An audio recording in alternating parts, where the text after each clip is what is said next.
दोस्तों, अगर आप किशनगंज जिला के रहने वाले हैं तो आपके लिए ये वीडियो है, क्योंकि हम आपको अभी किशनगंज जिला के बहादुरगंज विधानसभा सीट के बारे में बताएंगे। आपको बताएंगे बहादुरगंज विधानसभा सीट के बारे में कि आखिर बहादुरगंज विधानसभा सीट का इतिहास क्या है, जहाँ कौन कौन अब तक इस सीट से प्रतिनिधित्व कर चुके हैं। तो ऐसे में अगर आप किशनगंज के रहने वाले हैं तो आप इस पेज को तो फॉलो कर ही लीजिए, क्योंकि इस पेज पर किशनगंज से जुड़ी हुई खबरें पोस्ट की जाती है। तो ऐसे में अगर आप किशनगंज के रहने वाले हैं तो आप इस पेज को फॉलो कर दीजिए, ऊपर फॉलो बटन दिख रहा होगा। तो चलिए शुरू करते हैं इस वीडियो को और बात करते हैं बहादुरगंज विधानसभा सीट के इतिहास के बारे में। तो सबसे पहले बात करेंगे कि सीमावर्ती जिले किशनगंज की इस सीट पर कांग्रेस का किला मजबूत रहा है, लेकिन 2020 विधानसभा चुनाव में असदुद्दीन ओवैसी की पार्टी AIMIM ने इस किले को ढा दिया और अपने पाले में कर लिया और AIMIM से अंजार नईमी 2020 के विधानसभा चुनाव में जीत हासिल की। हालांकि बाद में अंजार नईमी AIMIM को छोड़ करके RJD के साथ चले गए। अभी इस सीट पर RJD से अंजार नईमी विधायक हैं। जी हां, सुरजापुरी बोली और गंगा जमनी मिल्लत का पर्याय बना बहादुरगंज विधानसभा क्षेत्र का प्रतिनिधित्व पिछले 15 सालों से मोहम्मद तौसीफ आलम करते आ रहे थे। वे जीत का चौका लगा करके लगातार 4 बार से विधायक थे। बहादुरगंज विधानसभा क्षेत्र का गठन 1952 में हुआ था। इस क्षेत्र में 2 प्रखंड टेरागाछ और बहादुरगंज के अलावा दिगल बैंक प्रखंड की 3 पंचायतों को शामिल करके कुल 35 पंचायतों और 1 नगर पंचायत शामिल है। बीते 3 दशकों से 2 गठबंधन UPA और NDA के बीच सीमित रहने वाला यहाँ का चुनावी समीकरण 2020 के विधानसभा चुनाव में बदल गया है। 2020 में कांग्रेस RJD गठबंधन रहने के बावजूद भी विधानसभा चुनाव में महागठबंधन को हार का सामना करना पड़ा और 2020 के विधानसभा चुनाव में बहादुरगंज विधानसभा क्षेत्र से AIMIM ने जीत दर्ज की। जहाँ कृषि क्षेत्र में उद्योग की संभावना रखने के बावजूद भी ये विधानसभा क्षेत्र उद्योग विहीन बना हुआ है। रोजगार सृजन नहीं होना श्रम पलायन का मुख्य कारण है। यहाँ के लोग परिवार का भरण पोषण करने के लिए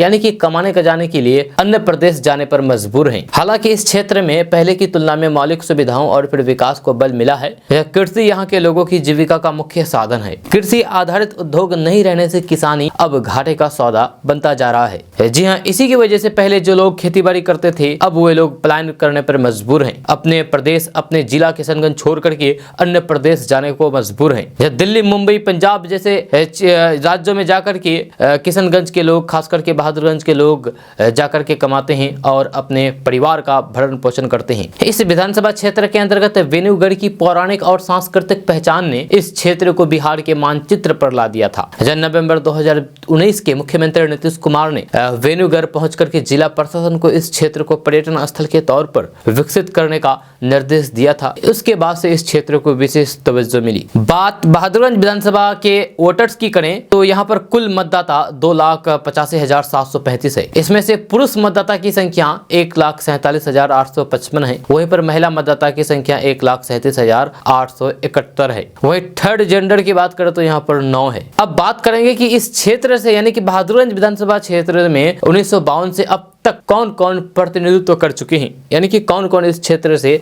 विधायक बने हैं अब तक 1952 से। तो बात करते हैं कि 1952 से 1957 तक मोहम्मद एहसान कांग्रेस के विधायक रहे हैं। उसके बाद 1957 से 1962 तक लखनलाल कपूर पार्टी PSP से विधायक रहे हैं। 1962 से 1967 तक रफीक आलम पार्टी कांग्रेस से विधायक रहे हैं। 1967 से 1969 तक PSP पार्टी से दिलीप नारायण झा MLA यहां से चुने गए थे। 1969 से 1972 तक कांग्रेस पार्टी से नजामुद्दीन MLA चुने गए। 1972 से 1977 तक नजामुद्दीन फिर से कांग्रेस पार्टी से MLA चुने गए। 1977 से 1980 तक जनता पार्टी से इस्लामुद्दीन बागी विधायक बने। 1980 से 1990 तक कांग्रेस पार्टी से नजामुद्दीन विधायक चुने गए। 1990 से 1995 तक जनता दल से इस्लामुद्दीन बागी फिर से विधायक बने। 1995 से 2000 तक भाजपा से अवध बिहारी सिंह यहां से जीते। 2000 से 2005 तक कांग्रेस पार्टी से जाहिदुर रहमान यहां से MLA बने। फरवरी 2005, 2010, 2015 में तौसीफ आलम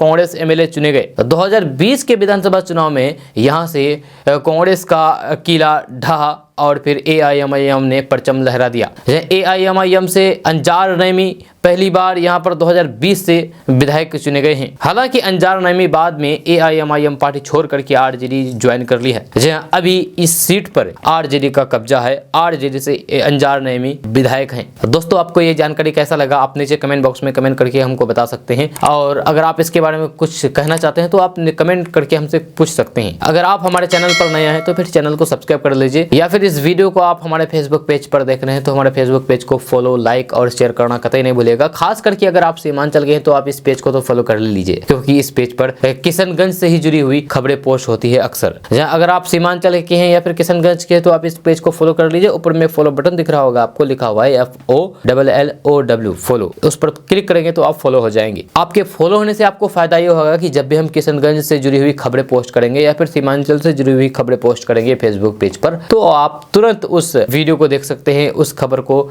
देख सकते हैं, जिससे आप अपने क्षेत्र से जुड़ी हुई जानकारी प्राप्त कर सकते हैं। तो ऐसे में अगर आप अपने क्षेत्र से जुड़ी हुई जानकारी प्राप्त करना चाहते हैं तो आप अभी इस पेज को फॉलो कर दीजिए। अगर नहीं किए हैं तो आप अभी कर लीजिए, अगर कर लिए हैं तो बहुत बहुत शुक्रिया। तो मिलते हैं फिर नेक्स्ट वीडियो के साथ, तब तक के लिए जय हिंद, जय बिहार।